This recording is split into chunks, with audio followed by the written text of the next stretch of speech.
lotou novamente a cidade de São Paulo. Mais de 30 pontos da cidade ficaram alagados. Agora vamos com a Mônica Berga, conquistando a região Pantanal da Zona Leste.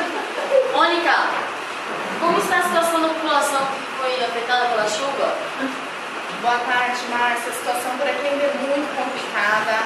Com a chuva forte de ontem, a cidade teve vários pontos de alagamento e 34 árvores caíram na cidade e causaram assim, um grande transtorno para a população.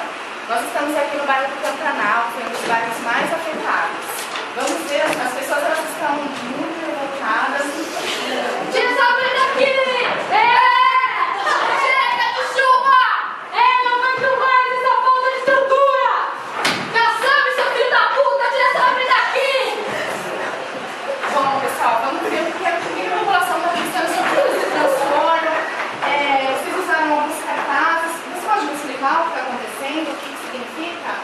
Porque assim, depois que essa árvore aqui caiu aqui no meio da rua, a gente não consegue ir trabalhar, não pega ônibus, não consegue ter acesso ao metrô, não passa carro, não passa nada, entendeu? E ninguém faz nada, porque isso aconteceu por causa das chuvas.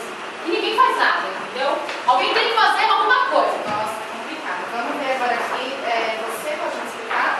O que acontece na cidade de São Paulo é que só os ricos têm direito. Só os ricos têm direito à estabilidade, só os ricos têm direito a tudo. Agora, as árvores caem na minha casa e ninguém faz nada.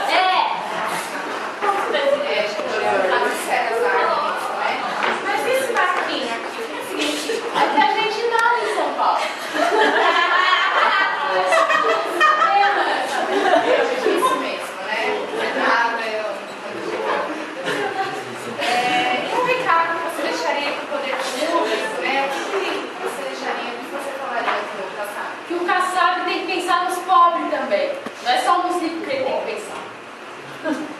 Difícil, né, gente? Bom, Márcia, você acompanhou um pouquinho da situação aqui dos manifestantes, essa revolta deles, é um direito que eles têm, né? Bom, Márcia, vamos daí, Márcia. Obrigada, Mônica.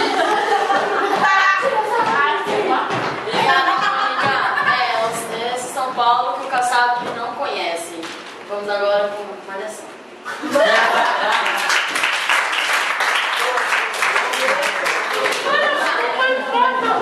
Fala em vocês.